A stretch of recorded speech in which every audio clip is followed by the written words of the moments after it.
It's really my pleasure to introduce our inaugural keynote speaker. As you guys know, this event was created to provide an opportunity to showcase many of the exciting things already going on at UNF, and we saw that this morning. We also wanted to provide a venue for discussion about new possibilities, and I can think of no more appropriate keynote speaker than Jim Groom. Jim is the director of the Division of Teaching and Learning Technologies and an adjunct professor at the University of Mary Washington in Fredericksburg, Virginia. He's been working for over 15 years in education with a consistent focus on the development of teaching and learning in higher ed. And in addition to his extensive experience teaching at the college level, for the past 8 years he's worked primarily in the field of instructional technology. His experience as an instructor, coupled with his extensive collaborations with faculty and students, specifically focusing on curricula, pedagogical, and technologically enhanced projects, has informed much of the innovative work he's been part of in the field of instructional technology. In 2006, Jim started the web-based educational publishing platform ELS Blogs for the English Linguistics and Speech Department at UMW. This pilot project led to the development of UMW Blogs in 2007, which has since become an enterprise-level solution on their campus. In 2008, the madness that was EduPunk was attributed to the writings of Jim on his personal blog, Baba Tuesdays.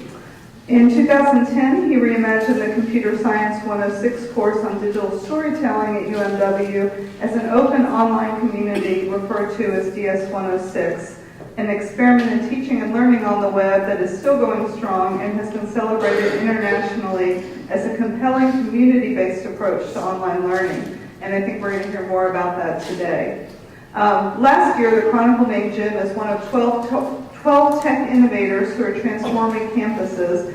And I can tell you from spending time with Jim yesterday as he visited with various groups on campus that he really has a firm grasp of how technology can serve the academic community. And he's a genuinely nice guy, and we're looking forward to hearing from him. So here's Jim.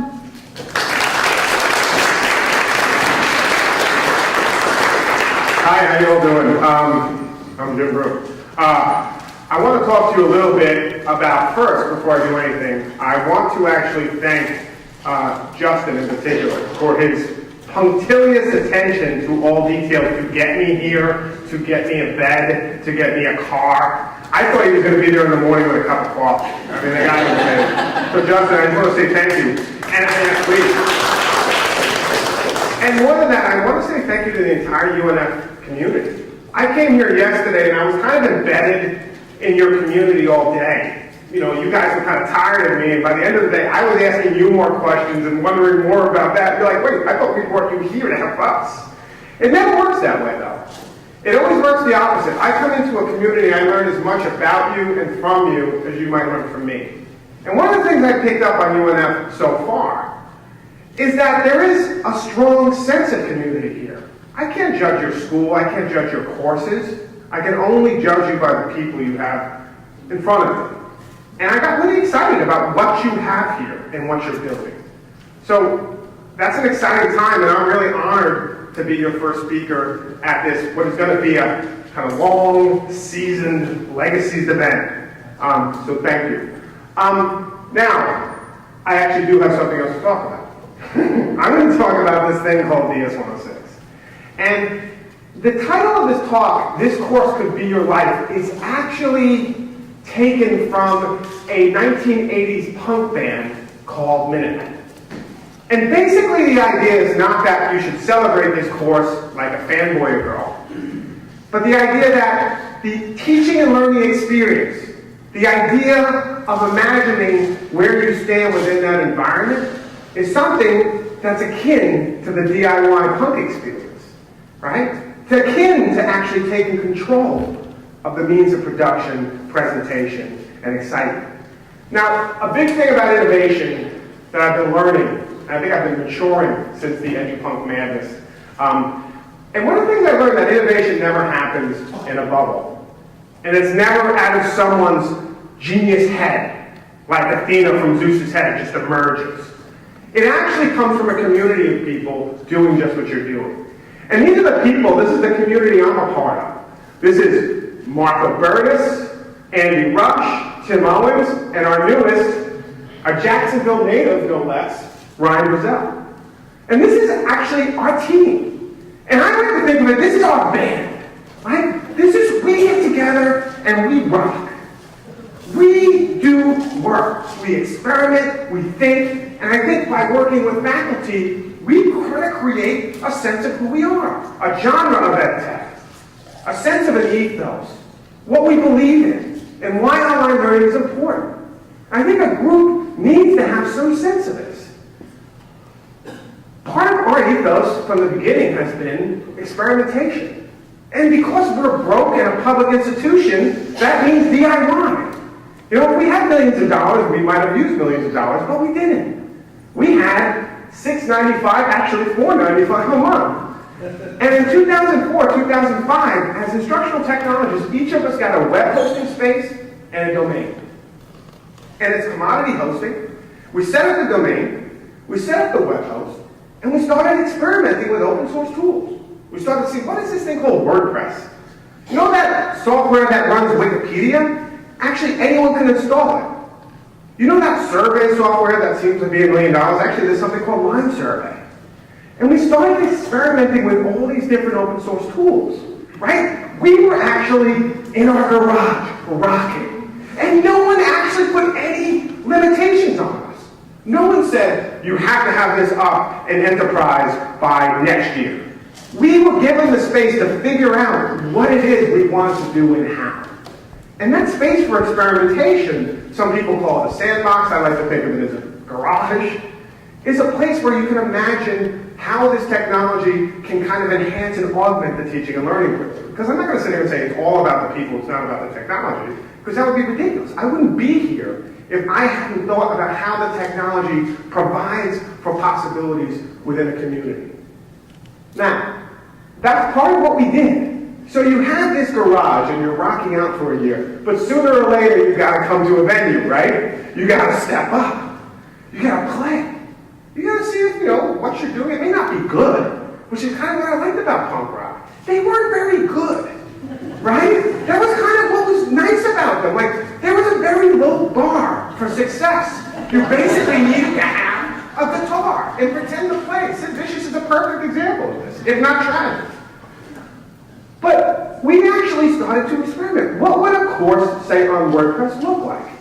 Right? And here's a course I taught early on. And I actually was doing the experimentation alongside a whole series of faculty. And this was a course about early common narratives. And one of the things that was cool about this is we did this and we had students blogging and we aggregated it into one blog, and I'll talk about that later. But we also had students use visual categories to actually show what themes are emerging in the course over time, and to tag those posts. So we have this kind of visual graph of the thinking. Well, sustaining one course blog for 50 or 100 courses became impractical. So with our open source toolkit, we said, what if we build a kind of, what if we build a platform where any faculty member, in this case a department, English, Linguistics, and Speech, could actually get their own space and experiment. And we did. And what was interesting is students and faculty alike started getting on there experimenting. We had one student, who's now a professor, which is so cool, I've been there a long time, it seems, actually went on there and started talking smack about a journal called Blackbird, which is at VCU. And she was basically calling out the journal that some of the things that they were kind of, establishing were, basically they were overhyping what they were presenting. And there was a whole conversation that emerged on the student blog, and this sophomore at the time kind of felt like her voice was being heard, and she was in dialogue with an editor of a nationally recognized journal.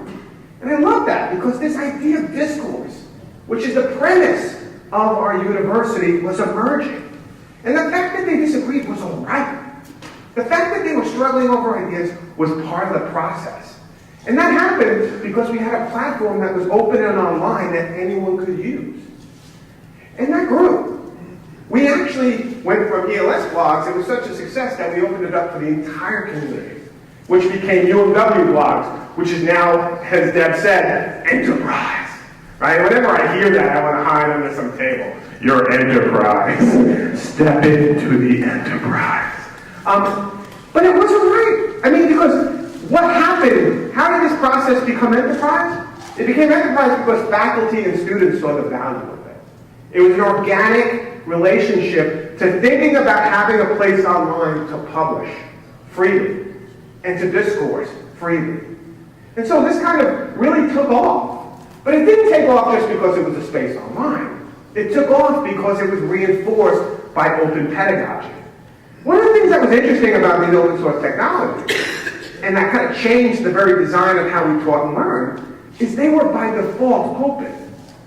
So, it's a very simple idea or premise of design. If you default to open, it kind of changes the way you approach. Because we know most people don't change the defaults. They will accept the defaults and move on. So rather than defaulting to closed, like most LMSs did, we defaulted to open. And what happened was amazing.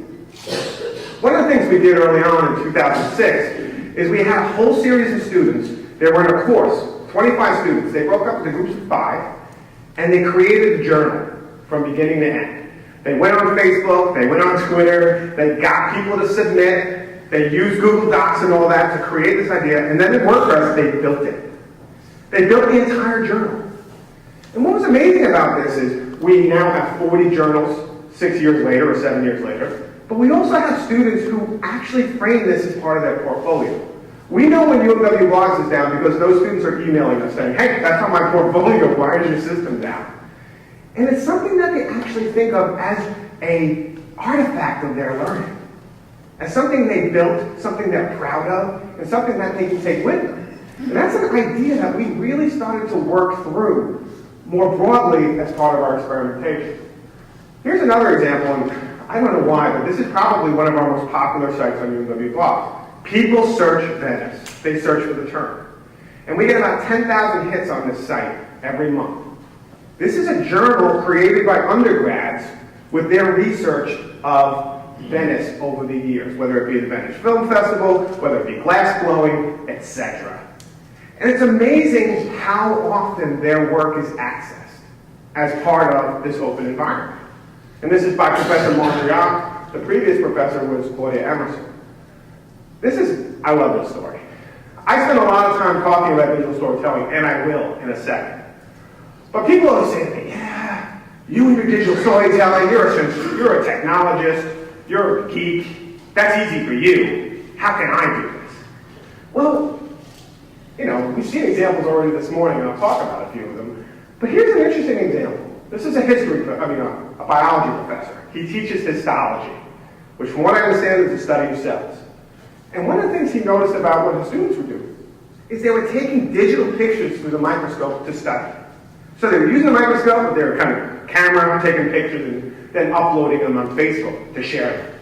He's like, what if we did that, and we actually built a site, and we had them narrate what's going on in the cells? And so we did. And 10 students uploaded 900 photos, all of which are narrated. So what you kind of have is like a cell storybook.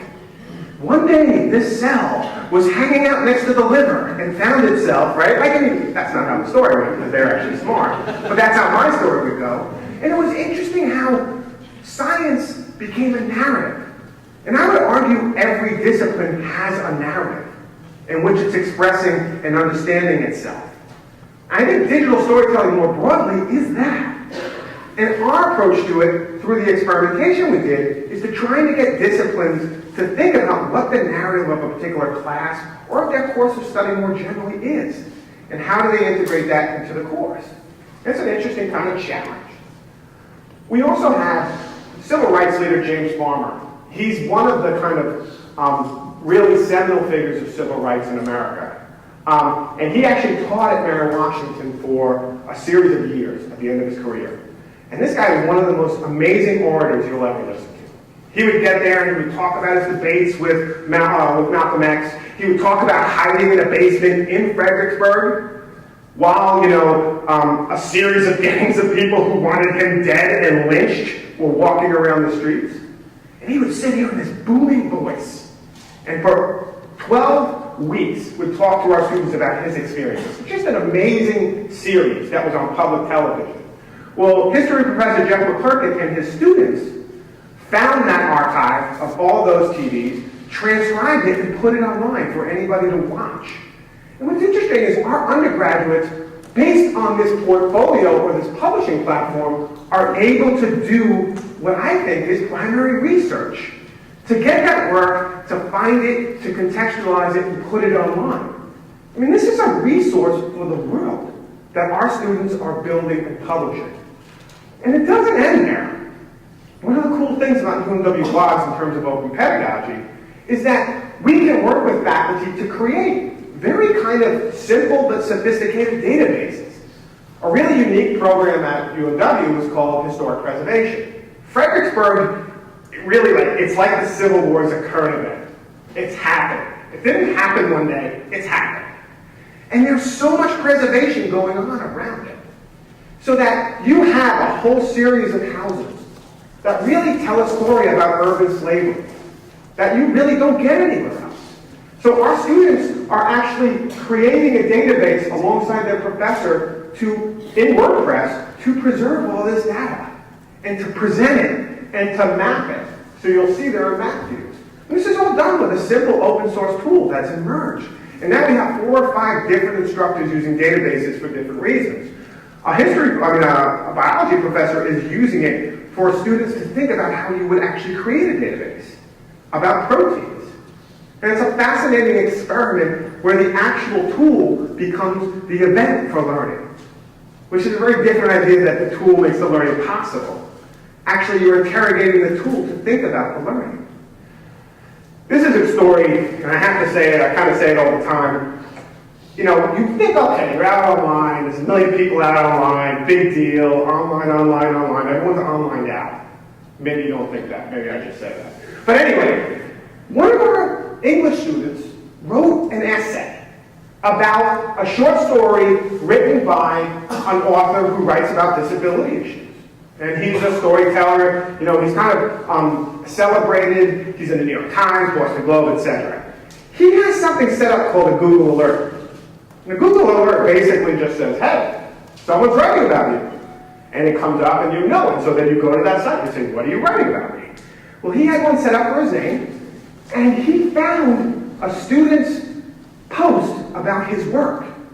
And it was a paper that he'd written and posted, or she'd written and posted for the class. He went on, and this is this writer's blog. He has a blogging blog. He blogs about his work. And he applauded. He said, you know, basically, I've been applauded in a lot of publications, but reading this student's paper made me cry. And not because it was so badly written, but because it was so powerful. And it's like, you know, I don't know how you estimate authentic learning or assessment, but when the writer about a work that you're looking at in a literature class applauds you for making him deeply kind of impassioned about his own work again, thanks to what you said, how do you match that? And that's what this platform affords. That's what's so magic about the web, is we can do that now, simply. The technology is undergirding it all. Open pedagogy, this is like the frontier. We're just beginning to imagine it, right? And then, you think about that, okay, you're doing this, you're Little Mary Washington, no one really knows who you are, you know, you're kind of a public liberal arts school. But then, if you were to Google the term band art, and if you look at images, I can't be responsible for what you'll see, that's my disclaimer, so stay with the web. What's the first link that shows up on the term band art? bandart.umwblogs.org. And this is really powerful to me, because what we're doing as a community is we're creating a platform where the information that gets out there is part of who we are as a reflection of UMW as a community. And I'm really proud of that. I'm proud that our community more generally is putting out kind of vetted information about James Farmer, about maybe survey information in Fredericksburg, or about band art and the philosophical implications of that. You know, it's a powerful platform, and it goes beyond the idea of just having a place to write. It builds a sense of community. And these aren't big maybe by internet terms, but after 7 years, we have an average of 176,000 people coming to our sites on a monthly basis. And they look at over 500,000, almost 500,000 pages of our students' work. And we have a community now, a culture where students expect when they're doing something for a class, for it to kind of echo in the eternity of the internet in some powerful way. And that has kind of shaped our culture, I think, for good. Now, I'm interested in, this is a quote by Luke Walzer, and this is kind of something we're really trying to move towards at UMW. Developing open source publishing platforms, but not just to have them, but actually to push this idea of general education and critical examination of these tools into the very curriculum. DS-106 and UMW blogs is not interesting unless it's related back to faculty and back to curriculum and back to thinking about what digital literacy might mean across disciplines. And I think it's important for me to say that before I talk about DS-106, because it has to be contextualized. DS-106 is always learned in the context of thinking about how that works curricularly, beyond the idea of a single class, but for a community. Now, UMW Blogs has had effects beyond that. We've had the student newspaper come on, we've had study abroad. Interesting story. We have close to 80 to 100 sites syndicating in with students blogging across the world. And they're doing this to communicate with their parents back home. But what's fascinating is they're doing this on our platform, and we're able to aggregate it and show all of the experiences happening around the world by UMW students in some authentic way. And that's simple because it's a technological affordance of the web and of this technology. This is amazing to me. We started this 2 years ago. And it's basically a faculty newsletter. We used to get a hard copy. Like, what have you published this year? And it would be linked, all the faculty, what they published, and that was it. It would come out twice a year. We have it now that faculty can submit what they've been doing. And it's amazing when you do that on a website that's open that the actual community has a better idea of what's happening, who's presenting, what scholarship they're working on, how that feeds back into their pedagogy. A simple thing like that changes a culture. And this is not rocket science. This is a WordPress blog. And UMW blogs actually fed into our main website. So umw.edu is now WordPress. And it's my vision, and it's not completely realized yet, but it's my vision that everything that's happening in courses around UMW blogs be fed into umw.edu so that it becomes an authentic reflection of the thinking happening on campus, of the teaching and learning. It's not just a brochure. It's an actual kind of landscape of the mind across campus. And it's targeted by department. It's targeted by clubs. It's targeted by, for example, our group. And so the university website becomes alive with the minds that represent who we are, which is what I got while I was here. I got people, not classes, or I love your buildings, and I'll talk about them in a second, but there's something else. So, all that to say this. So we've been experimenting with these kind of open source, commodity hosting, domains, and in 2010, after kind of EduPunk, I want to thank Dave Wilson for a second, because he kind of gave me, I had come up with this concept with other people, because it never happens alone, that, you know what, we needed to kind of react to everything in terms of the learning management system. We need to understand that the work we're doing in isolation actually has a lot broader movement. I kind of came up with this term called EduPunk, which I thought was fun, and then the problem was I started to believe it. And I started to believe myself and take myself too seriously. And whenever you do that, you're usually done. So I was kind of done for a year. I was useless. And EduPunk, I started to believe that this idea that we could kind of become and come together as a community beyond our institutions to build something greater kind of was taken up and co-opted by this idea that actually universities don't matter. Public education is fine. And we see the implications of that right now with MOOCs, right? You guys don't matter. Just build a system big enough, and we don't need instructors. It's a very insidious idea, and one that really keeps me up at night and drives me crazy. Although I don't think it's true at all. But it's a rationale. It's a rhetoric. And when EduPunk came into the idea that it actually was going to say that we don't need faculty or public institutions, I was like, what happened? So rather than kind of wallow in that, I went back into the lab. So we came up with this idea called DS-106.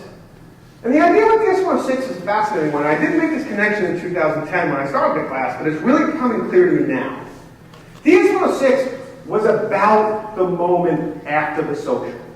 And I don't think the social goes away, but I think we've had these social connections, Facebook, Twitter, Tumblr, all of which are used, all of which I find fascinating in some way.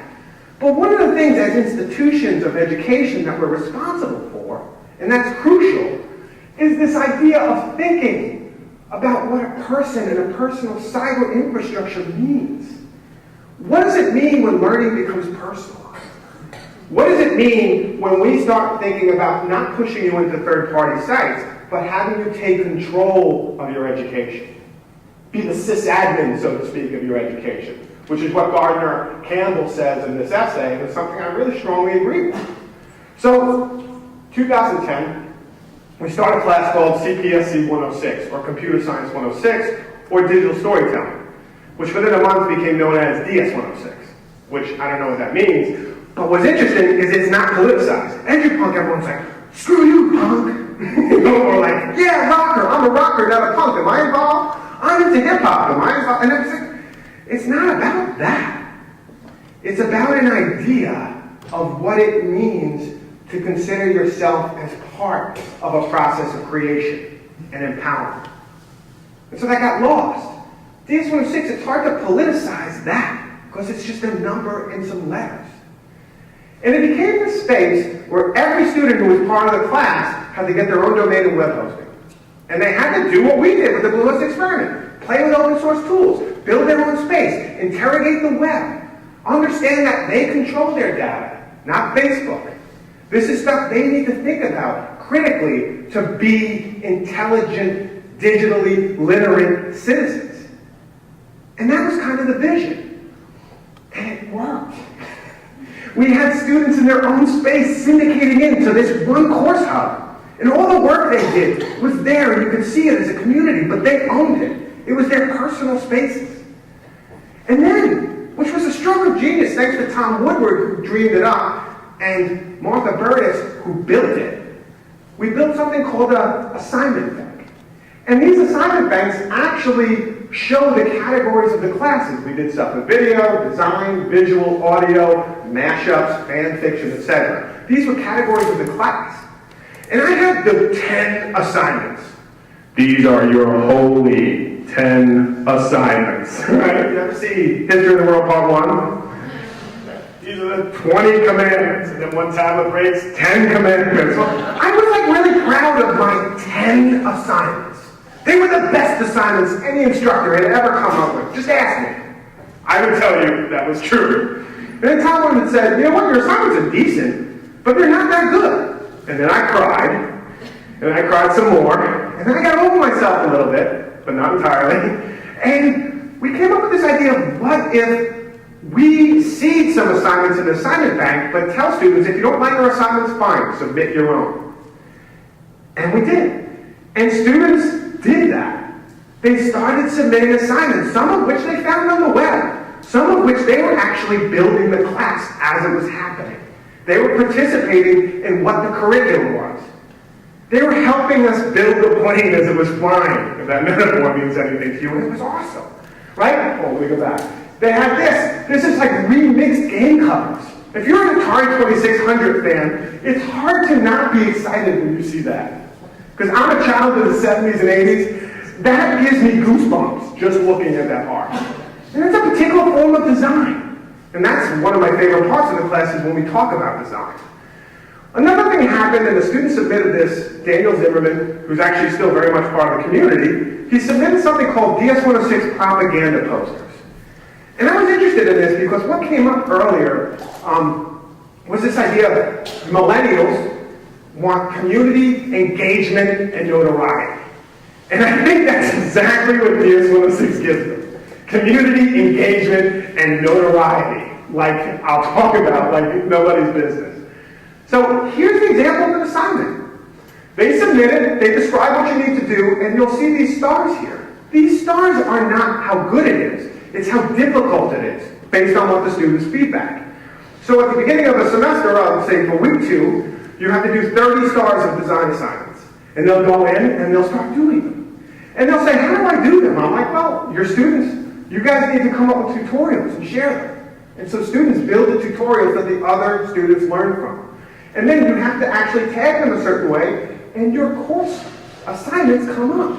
So the assignment bank actually has how difficult it is, how many people have done them, a list of who's done them so far, and a list of tutorials for doing them. And it's a communal space. And what's cool is, if you don't want to be part of this at all, you don't want to be part of the class, you just want to drop off assignment, you can do that right here. Just drop off a URL and people will see your assignment. So the assignment bank became a way to build community into the experience, to build engagement into the experience, and potentially for other people to see what you've done and you become notorious, which actually happens. Here's some examples. I think this is awesome. Build for yourself, DS-106. That's the whole DIY aesthetic. And these are students who are using design to frame the kind of ethos of the course. They're building. And I just love this. Create pictures, design, sounds, videos, etc. Comments, build DS-106. And just the whole idea of the propaganda. I'm so into that with design and video. And look at this. Students who are coming up with these assignments are making the aesthetic for what the course is. And that builds community. They're defining it as part of the process. That's very hard to do in an LMS. Not impossible, but difficult. And then, you happen to see Revenge of the Nerds? Nerds! It says gifts here. You can almost just lightly see it, right? I'm fascinated by gifts. I have to admit it. I come out of the closet. We should have another AA group maybe about gifts. Hi, I'm Jim Groom. I'm addicted to gifts. Hi, Jim. Okay. 2012 was the year of the gift, officially, of the animated gift. It was actually official. It was the year of the gift. Who knew? You might not have known that because you don't like. I don't. But this is from Revenge of the Nerds. And the class actually went open. So I was teaching as a regular class, 25 people at UMW for 2 semesters. The third semester, people were like, you know what, we're really interested in how you kind of show people how to use cPanel, build their own domains, and install their own WordPress. We want you to, could you do it online? I said, yeah, actually that makes sense. The course is kind of designed for that.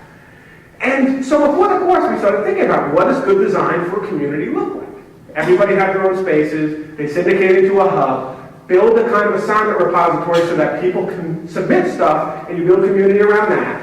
And then there's other elements I'll talk about in a second. But before we even got started, in December, the class went open in January, 200 people created animated gifs over their Christmas break. Because they had nothing else to do. They were losers like me. And they just sat and they made animated gifs. And they built tutorials for one another, and a community emerged before the class even started. And that's a phenomenon that I want to think about. I can't completely explain. But how do we build a sense of experience, of invitation to the work we do, so that it happens? And it doesn't have to be 50,000 people, like the MOOCs say, for it to be valid and powerful. It could be 5. And that's a really, kind of, we get stuck in the numbers and the scale. What about the experience? And then things like this happen. This is 2011. Again, I'm a child of the 80s and 70s. So when I see this, I think about 3rd grade. I got my Valentine card that looks like this, and it's awesome. So students started creating Valentine cards for one another in the class as a design assignment. When you think about it, you're in elementary school, someone gives you a Valentine's Day card, that's community. It's awesome. Oh, thank you, I love you too. And you run home, you show it to your mom, and it sounds infantile, but it's not. It's what makes us human. And what happens is people started having fun with it. And they started gifting it, right? You look hotter online, and I was like, hey, that's so interesting, Superman should say that to Wonder Woman. And the person who said it was like, no, Wonder Woman's saying that to Superman. And so then my whole misogyny and masculinist is on the table for everyone to see. And the question of a simple, stupid thing became questions for larger cultural ideas of how we communicate online and assumptions and ideas. It was powerful. And it took a DC County Valentine card, a la, circa 1979. I was so happy to see that in 2011. I don't know if I can fully communicate that. And then this happened. Can you see what that is? Yeah. It's DS-106 mowed into someone's lawn.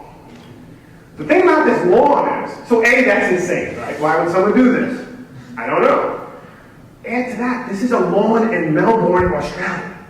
So this is a lawn in February, because they have summer down there at some weird time. It's not weird, they have summer, February. But they went back and keep mowing the lawn, DS-106. And the sign was solidarity. Like that. But it was awesome. And what he would do, and this kind of, we're in a class trying to get weird.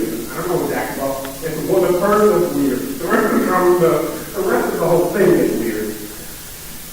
This is what we call a drive-by assignment, I have no idea who did this. Not part of the class, not part of anything. They just wanted to do the 4-icon challenge, which is basically take 4 icons and tell a story in a novel or a book or a TV show.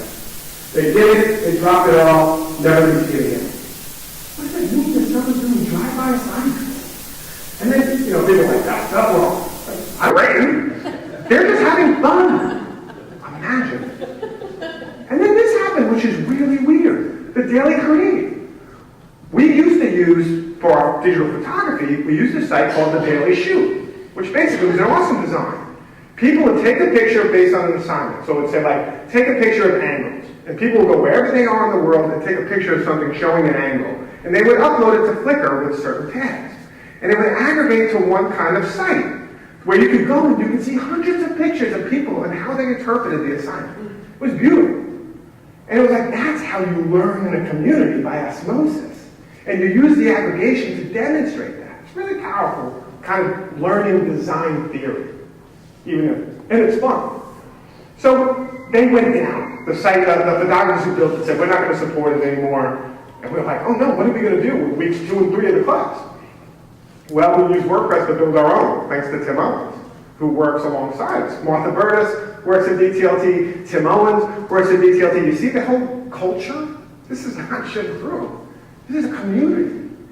And you'll see that people took a picture of something using the word 12.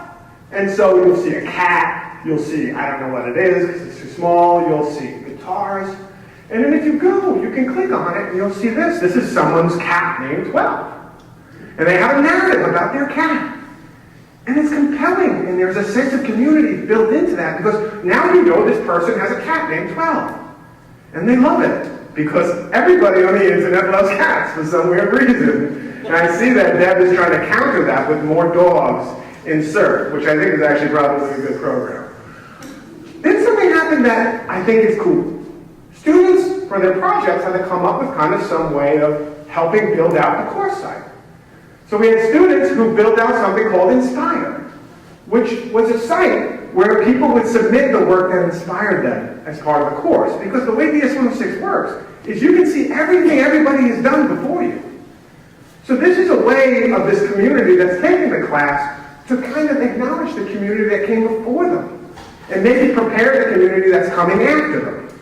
And so the actual design of the course built in this sense of community over time. And this is some of the best work that we've seen in DS-106. Someone in Michigan came up with this whole theory called Bagman. His name is Brian Short. He's actually a writer of some merit. He was just like, where do these people come from? That's to me is why I still love the web. It's filled with maniacs. And then you have this remix machine. Alan Levine built this. And this is basically a way of taking 2 assignments and asking you to remix them and reimagine them based on work people have already done. So again, you're including the community in the work you do. And then this happened. Well, this happened before that. Week 3, 2011, I tweeted out that I really didn't want to use Illuminate. I really didn't want to use that space because it felt too kind of fluorescent. Right? I wanted a space that was kind of open. And so I tweeted that out, and as a result, DS-106 Radio emerged, which is an internet radio created by Grant Potter, who you see here, rocking out with his Grant Parsons shirt, which is awesome. And he built it. He was in British Columbia at the time, northern British Columbia, basically in the Yukon. And he was doing this for a student radio station up in BC anyway. So he said, look, we can do this. And within a week, the class had a radio station. So by week 6, when we were doing audio, we asked our students to build radio shows, do bumpers for DS-106, and basically the class again was building itself because community and openness framed it and drove it. And then this happened. Now I want to say, and then this. This is a friend of mine from Brooklyn who actually is from California but grew up for the first 7 years of his life in Riga, Latvia. And him and his family have this ritual. They get around like good Russians, they drink vodka, and they tell their story of their coming to America. It's an awesome thing. And what happened is they did this on DS-106 radio. And we recorded it. And the idea of storytelling as this kind of communal, personal event of them coming as Jews to America away from Russia and what that meant for them as a family and how that frames their narrative as a family, I think, for me, is one of the events that blew this class open. That I started to realize that if you build a certain amount of possibility, people will fill it up with awesome things. And this is a perfect example of that. And it was authentic. What happens if you start getting students at the City University of New York or at UNF into a situation where they can tell their authentic stories based on something they're doing in your discipline? What does that mean for community, whether it's online or off? I think it just ramps it up, and it becomes about the people. Now, one of the technologies we use that really, I think, helped us capture community over time was a hashtag on Twitter. This hashtag DS106, and you'll see the radio has its own. But this hashtag was amazing because you can have people who took the class in 2010, who haven't taken it yet but will, who are taking it presently, communicate with one another seamlessly and watch what's happening in the class over time. So the borders of the idea of a class start to break down. And what starts to come in its place is a sense of a community. And a really cool thing is, we had this DS-106 radio, it was pumping out songs, but we had no way of tracking what was on the radio. So a student who was a senior computer science major actually built, not as part of assignment, in week 3, because he had the skills, he built a bot on Twitter to capture every different song that came out of the radio and share it back. And this is done by the student. And he wrote about how he did it. And that's where the authentic learning happens, is every student is expected to reflect and share their process for thinking about what they did and how they did it. And that gets to the heart of what this community is about. Sharing, process, narrating, and kind of framing your digital identity in some meaningful way as part of community. Because identity in isolation is not nearly as interesting. And then you have radio, you have blogs, you have the internet. What do you need? You need TV. And so during the course of like week 8, someone went about building a TV station. And this is the first live broadcast from the Grand Canyon. And it has actually snowing. Isn't that wild? And this is Ty Conway, who's awesome. He's very much part of the community. And his daughter's holding the camera, and they're getting into the shuttle. Like, hold the camera. And they're like, you captured this real human moment between a father and his daughter. And then they're broadcasting live on the TV. And this is something that we actually took more broadly as a place to put up video and program what's happening that the students are doing. More than that, we as a group took that idea of TV and brought it back as a way to focus on the work faculty are doing around campus, to promote the amazing work happening with live daily TV shows.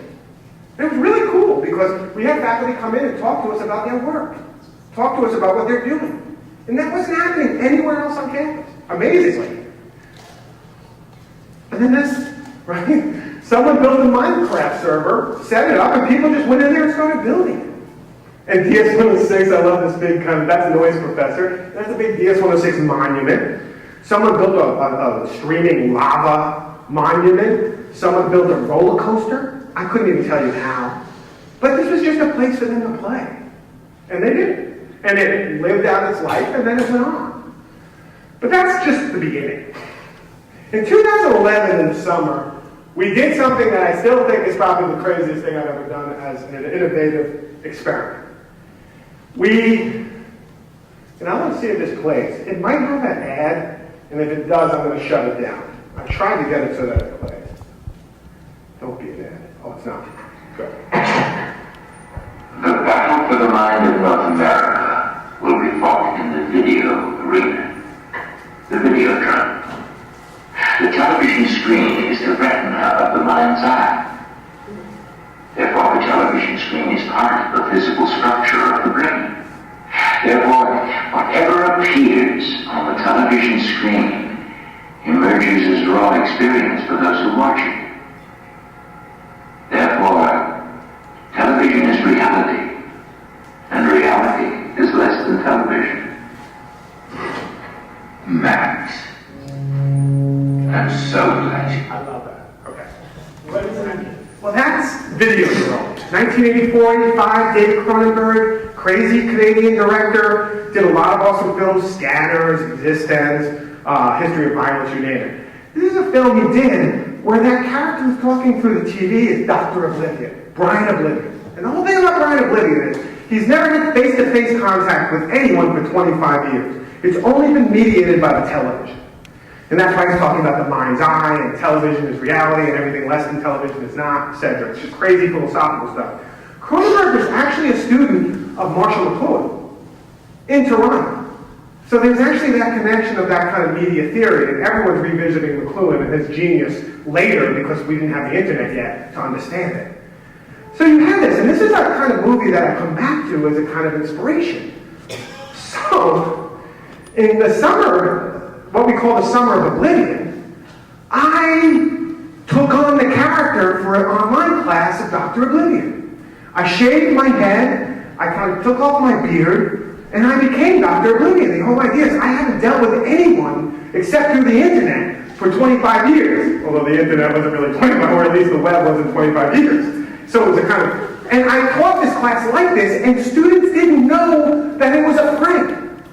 So they thought Dr. Oblivion was real, and that I was their faculty member, which I don't even know if it's ethical.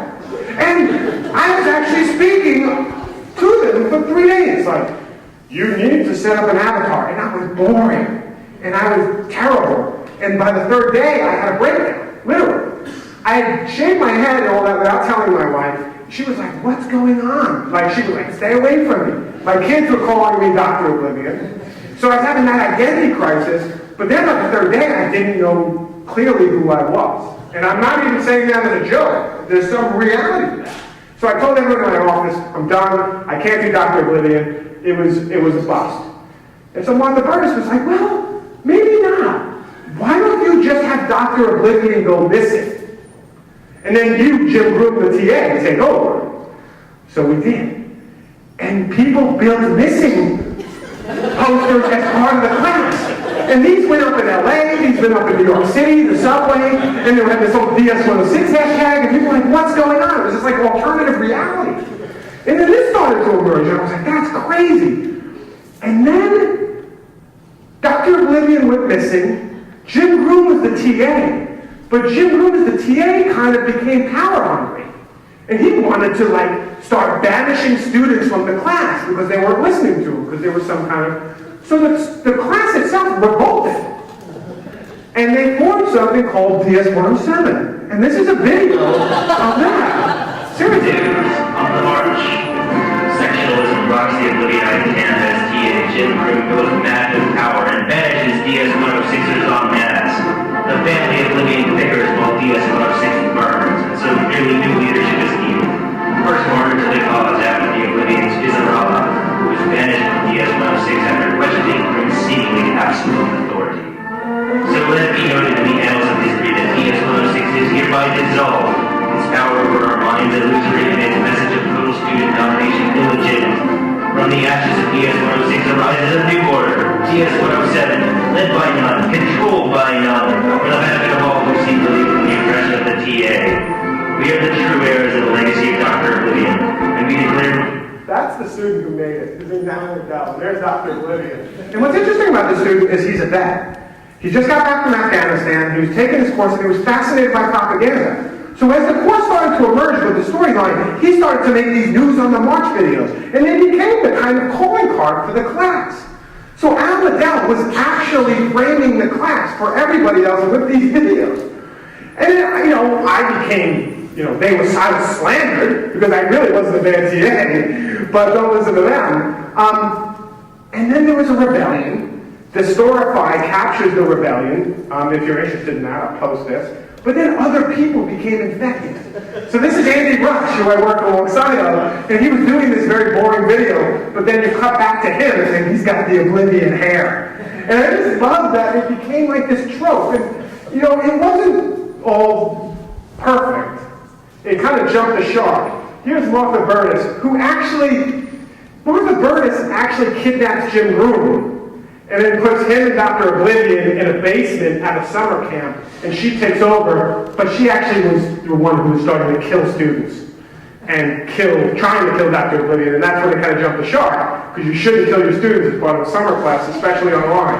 And you'll see the back kind of whiteboard here, we kind of couldn't get the green screen to work anymore, so we kind of created Camp Oblivion, Do Not Cross the Line, and this is a great video of her going crazy online.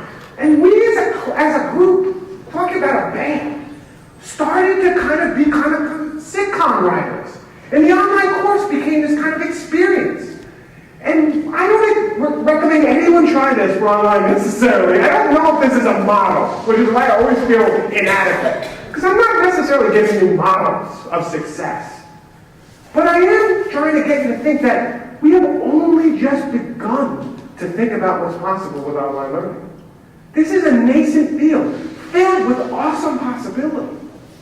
And that's, to me, what's most exciting about this space. And experimenting is important. This is Jim Groom and Dr. Oblivion after the fact, talking to one another about what happened. I won't play that video. Now, more recently this summer, it's interesting how DS-106 kind of circles back on itself. More recently this summer, DS-106 themed itself, because it's a creative class, that's what we do. It themed itself with DS-106 as a Twilight Zone, hence DS-106 Zone, which is a 60s television show, probably one of the greatest shows ever created, by Rod Serling. One of the things that happened, which was bizarre, is one of Talking Tina, who's this crazy doll in Twilight Zone, became a character in the class. She has her own blog. She started commenting on students' blogs. They were all creeped out. Talk about creepy. This is a new level of creepy. A doll is saying, I'm a big fan of your work. You better be my friend. And they were like, what? And we're still not entirely sure who Talking Tina is. Like, I couldn't tell, it's not me. And I couldn't tell you who it is. Which is creepy in a different way, but still creepy. And then students, using the theme, started experimenting. So that's a theme, The Invaders. They were creating, and this is actually a professor at UBC, Christina Hendricks, who was into it trying to learn, and she used DS-106 as an example to try and learn how to do some of this stuff, to become more media literate. And so there's that, and I love this. But it's interesting how many themes you can get. Someone created this, like an Atari Invaders game. And so then I said, that's awesome. What if I created the box for it? Right? You see how the riffing creates community on each other's artwork? And then someone said, oh, I'm going to do that in Excel as pixels. So someone created the Invaders in an Excel spreadsheet. And I love that kind of subverted Excel for something it's not supposed to do. I love that. I mean, whenever you subvert technology to do something it's not supposed to do, I'm immediately interested.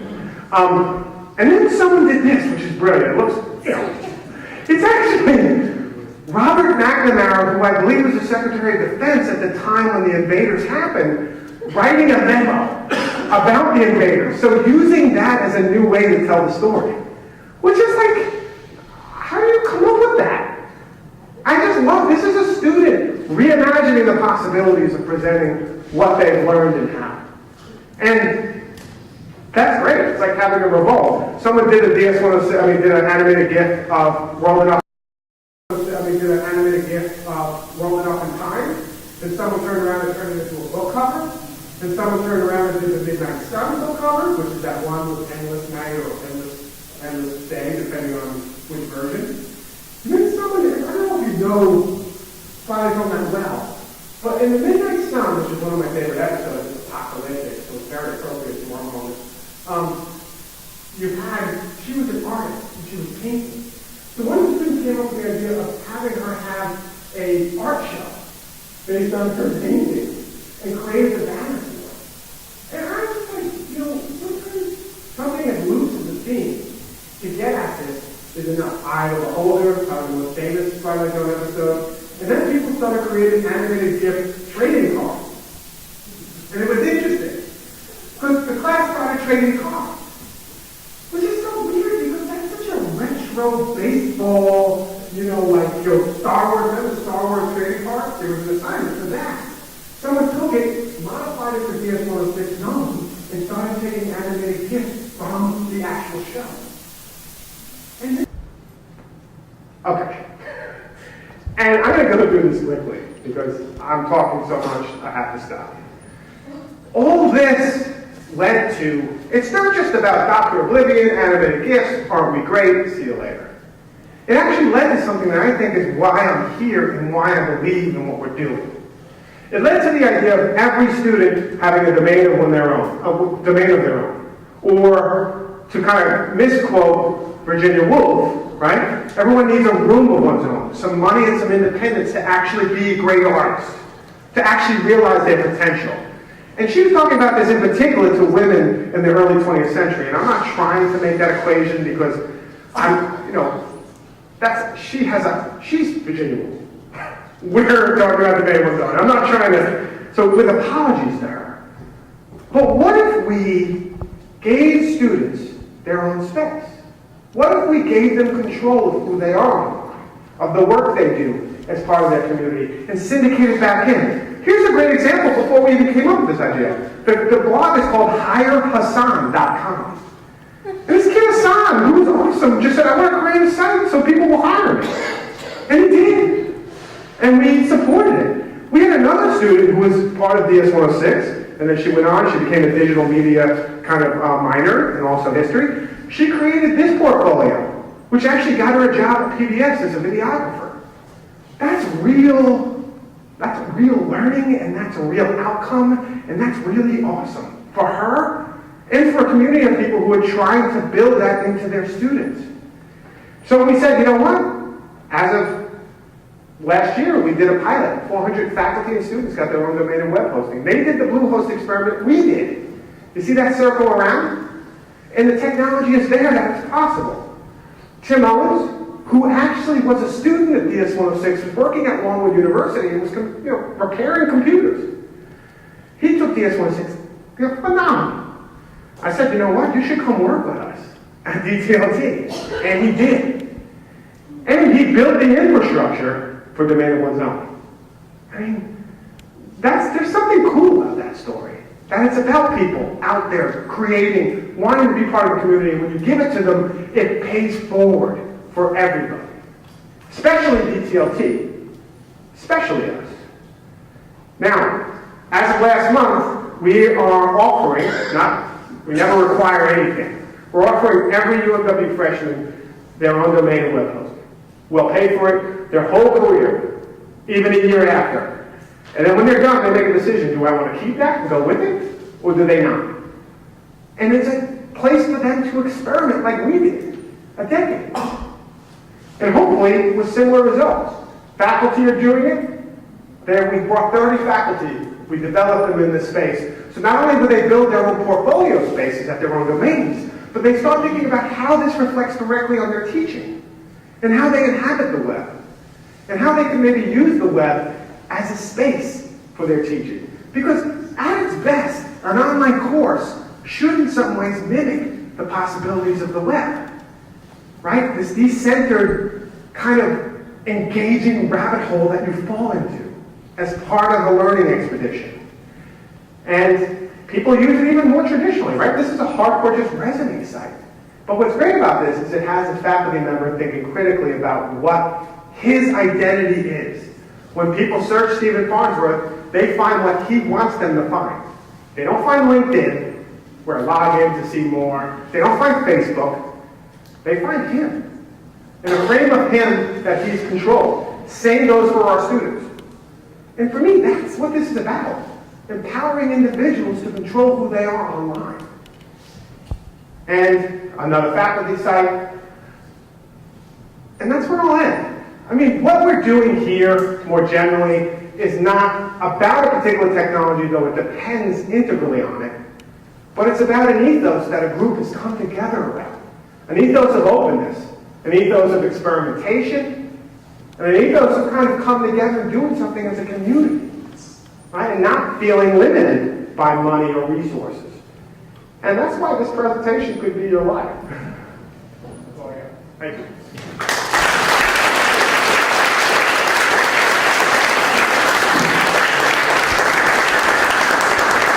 Thank you so much for sharing your story of your community. I think we're going to take about 10 minutes to ask any questions, then we're going to do a couple of other things and breaks. So, questions for Jim?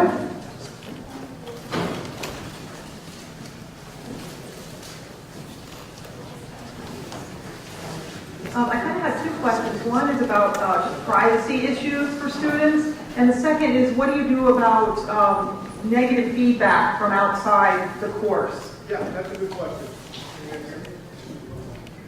Okay, I think that's good. In terms of negative feedback, we really haven't had an issue with it. So it was kind of like when we started UNW blogs. People were going to say, someone's going to do something crazy. And the whole example was like, someone's going to say the F-bomb, or someone's going to say something stupid, and it never happened. 7 years later, we're still waiting for the other shoe to fall. So we kind of took the same approach with the DS-106. We expected the students, we let them know beforehand in terms of privacy that the class was going to require them to be online. It was going to require them to be open, or create, in some ways, a kind of a fake identity, which we also said we could do. But we let them know so that if they weren't comfortable with that, they didn't have to take this course. And that was one thing, give them an option. But in terms of, negative feedback, the DS-106 community proved to be very, not only kind of resilient, but also supportive.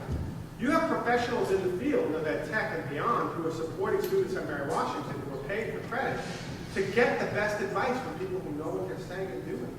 And so when I think of it is like, we've given these students access to a series of professionals beyond the instructor to get feedback. And I've never had an example, and I've taught this class 6 times now, where a student was offended by somebody from outside the class had done. Now, from inside the class, that's different. When that happens usually within a face-to-face environment or online within a different space.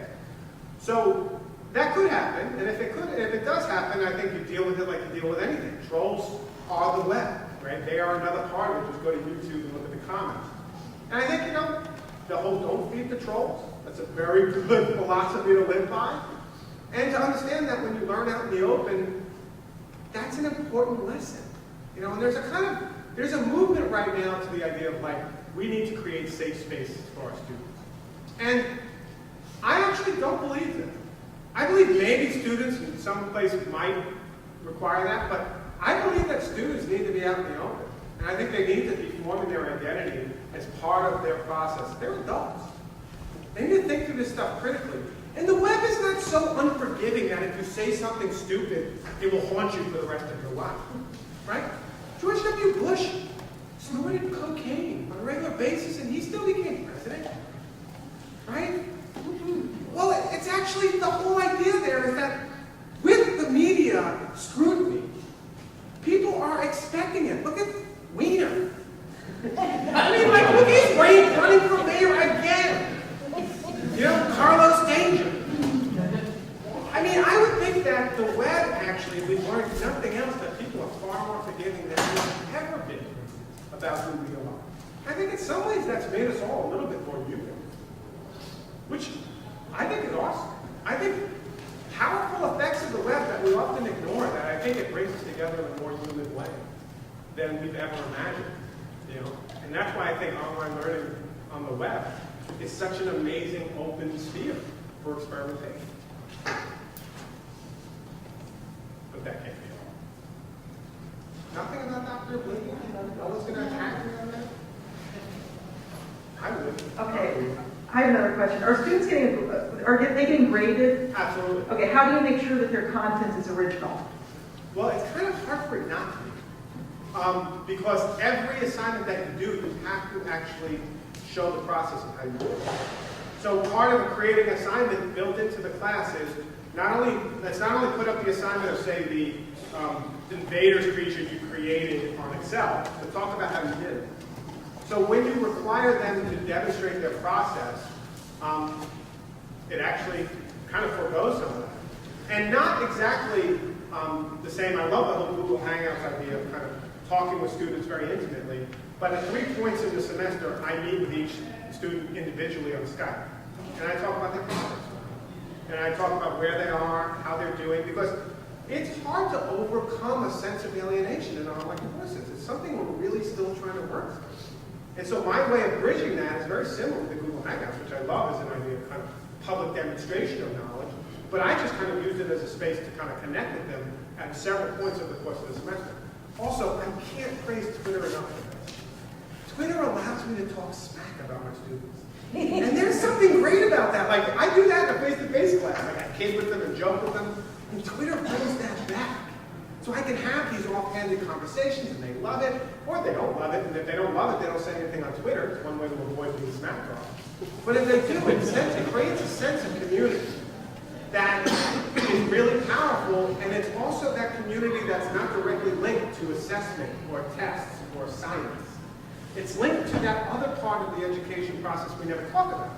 Who you meet with, what you learn, how you learn about their interests, how you learn about what films they love, what books they're reading. It happens in those interstitial spaces between the assessments, between even the lectures. And in terms of online learning, we have to think more about how we support and build those spaces so that we can be human. Because we're human in other places online. Learning online is not unique to this university or any university. People go online to learn every day. And they learn in all sorts of different amazing ways. And I think we need to learn from the web. The whole idea of the DS-106 Assignments Bank came from Ravelry, which is an online knitting site. And what's amazing about this knitting site is it figured out how to create community for people who want to share the kind of sweaters they knitted. And knitters are rabid community people. And we learned, hey, this is an amazing way to maybe, what if we did this for learning? Right? I love that idea, like, steal from everywhere. Like, we don't have online learning figured out at higher ed. We don't. We don't even begin to. Because we've forgone so much of our innovation with one tool, the LMS. And that's to our detriment. We need to emerge from it. Thank you again, Jim. We want to let you know, so in your honor, we're going to do prizes for the participants in a minute. We're having a paper engraved and placed in Osprey Plaza outside here between these buildings in honor of you as our first inaugural keynote speaker. So thank you.